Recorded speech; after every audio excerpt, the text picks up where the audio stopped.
Generation X, Y, Z, their property appetites are all very different. And how are they going to affect property prices in the future? Stay tuned. We're going to unpack the difference in the generations.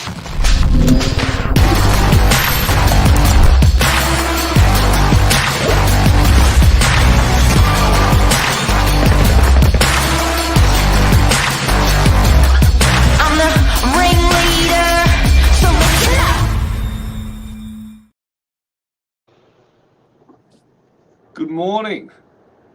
Mr. SILJIC, how are you? I'm doing well, thanks, Mark. How are you? Good. SILJIC has many powers, one of which is abstaining from stuff.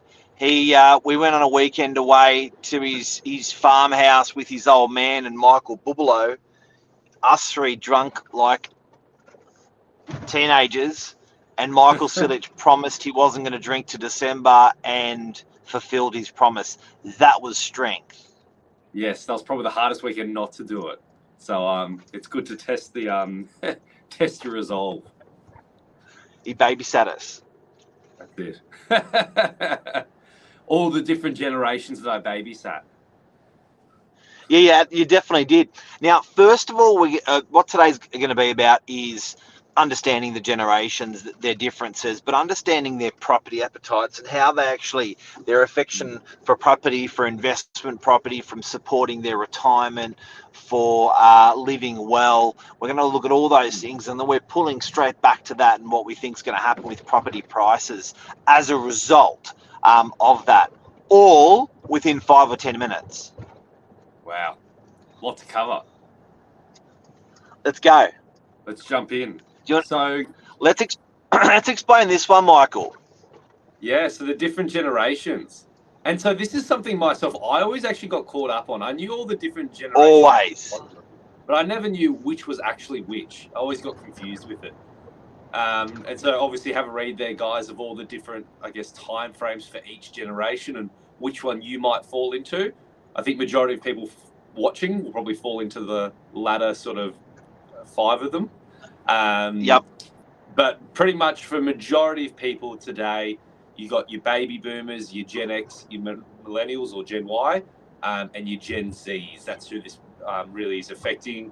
Gen Alpha, I don't really think it's in effect just yet. A little bit too young. Who comes up with these names, by the way? I don't know. They just stick.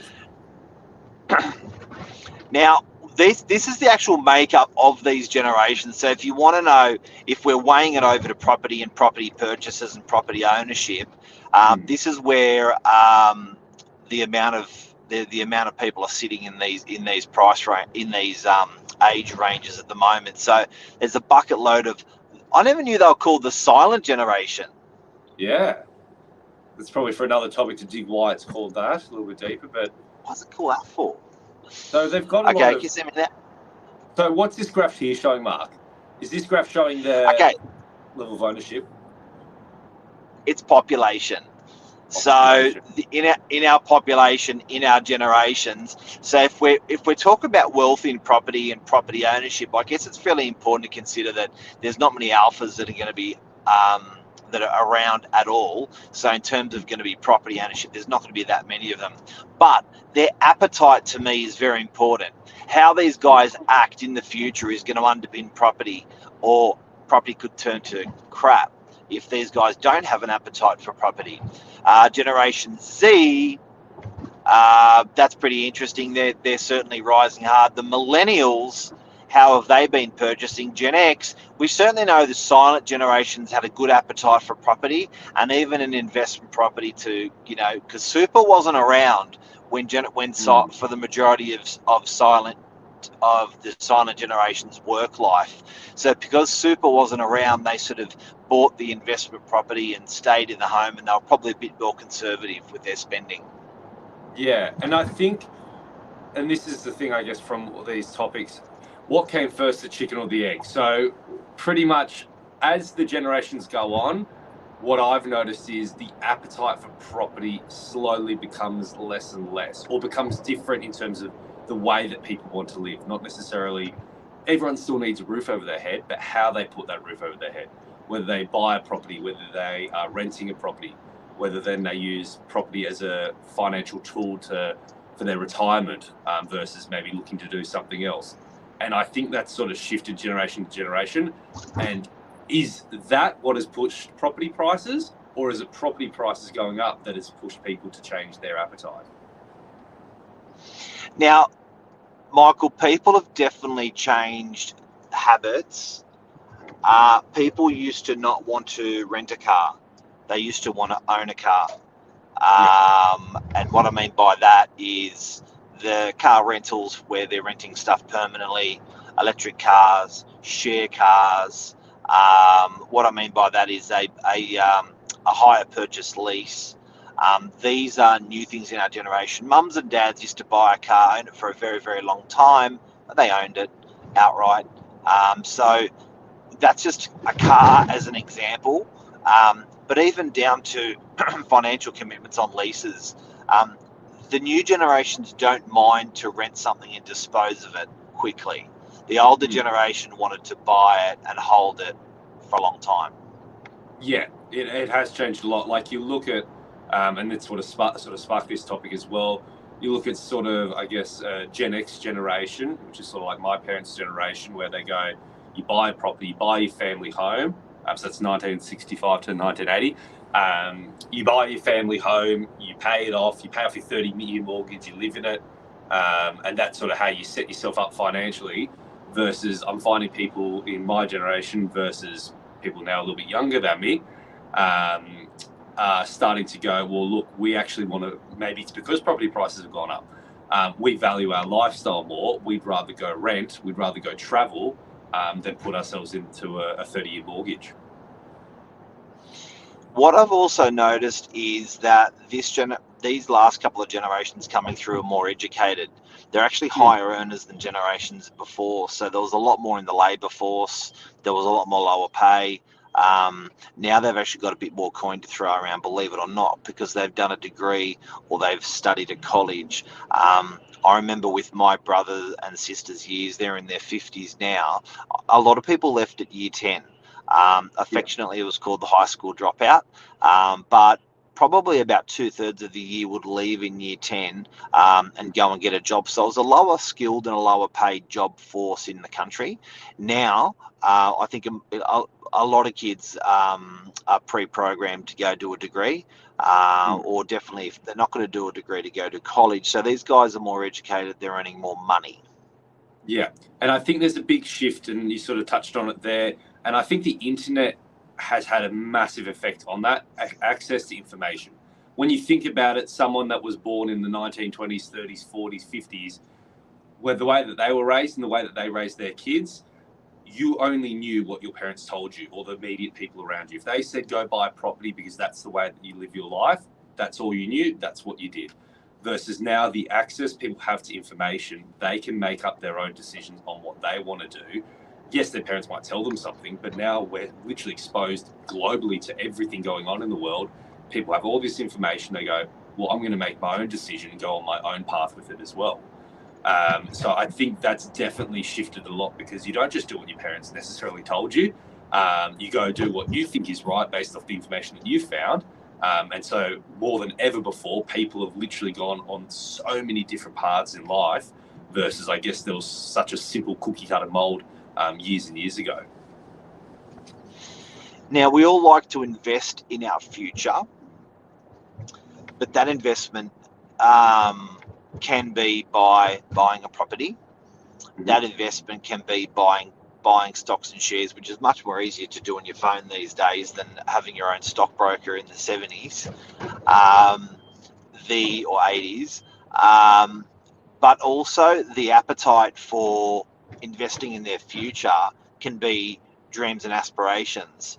So a lot of the younger generations that we've brought up today will actually travel. They will seek experiences around the world before our mums and dads certainly didn't hop in planes as much as we did.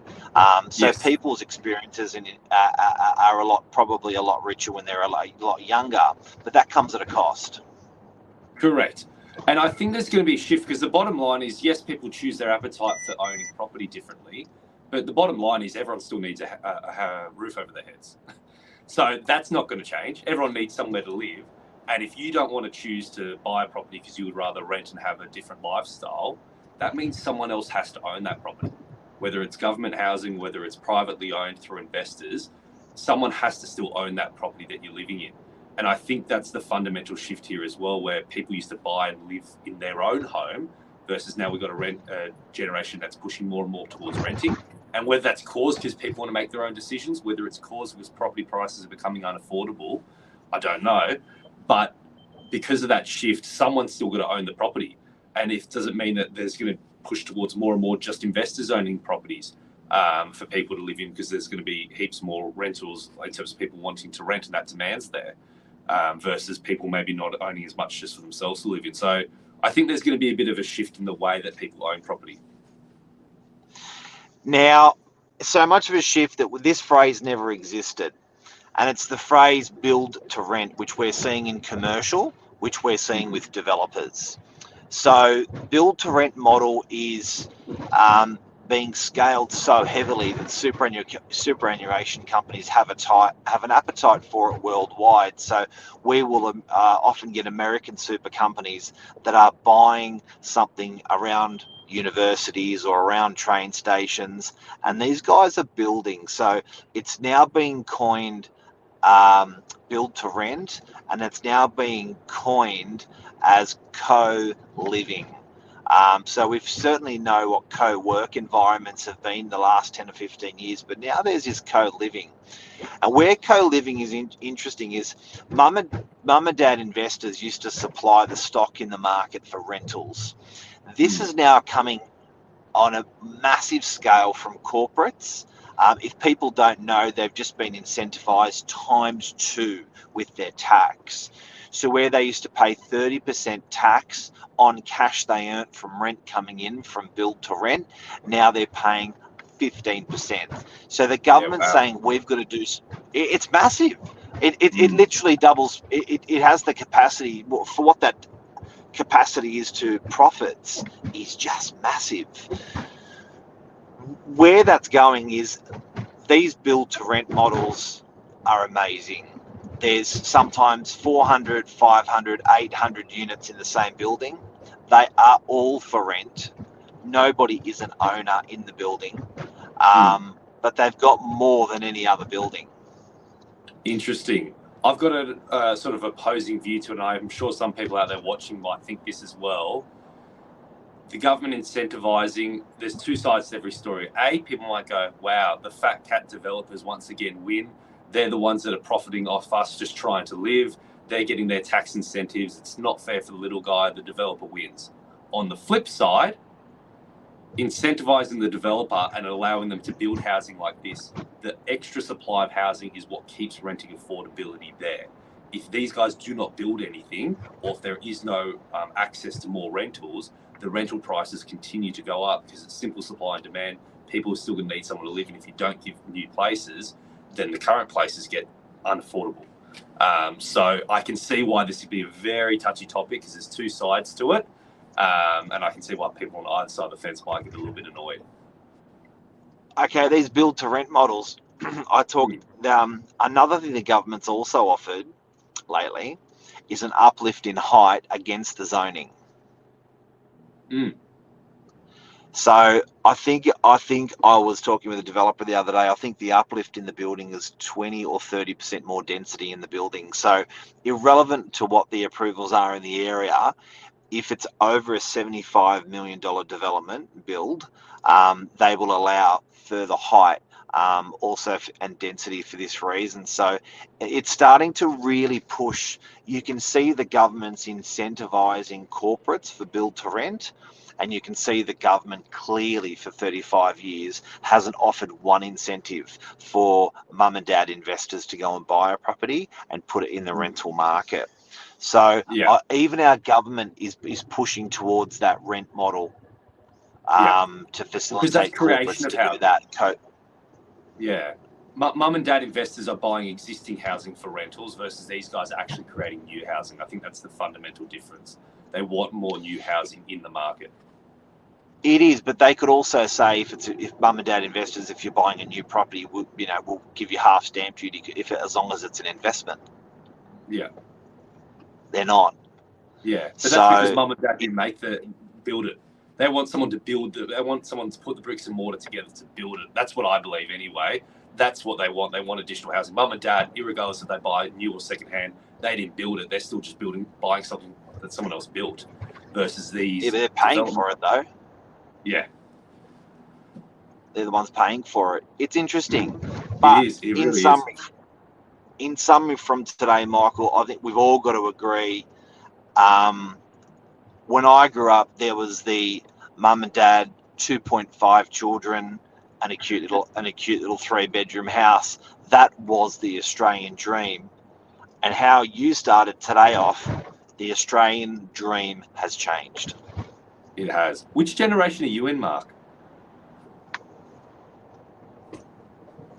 Thanks for asking, Michael. Let me remind myself. I'm Generation X. Oh, you're Generation X. Yeah, Very you? good. I'm Generation Y. I just escaped the Gen Zs. It is. Look, I also did some research on how different generations are spending differently, and it's very, very interesting. I think those monthly costs, or those that one has to pay, has definitely changed for different generations. Where a house used to have one telephone, now it's got each family member's got a telephone. So it's got 4 or 5 telephones. A house used to have one car, and now each house has, potentially 2, 3, 4 cars and a trailer. So, it's definitely changing. There's a lot more costs to the newer generations than there was to the older generations for whatever reason. Correct. We definitely are living with a lot more luxury these days than I guess our parents and our grandparents were before. Well, I think that luxury could be hitting the floor soon with interest rates. So it's interesting to watch. Watch. Very good. Hopefully it was useful for you guys today. I personally just had no idea which years were the different generations, so it was good to see that. And hopefully we sort of unpacked a little bit the different spending habits and property appetites. So hope you guys enjoyed. And it's happening under our nose, but no one's pointing it out. Yeah. So I think today was interesting to see the property appetites, pointing out the different property appetites of the different generations. It's happened, and it's still and it's changing more and more. Correct. Thank you, Mark. See you later. See you guys. Have a great day.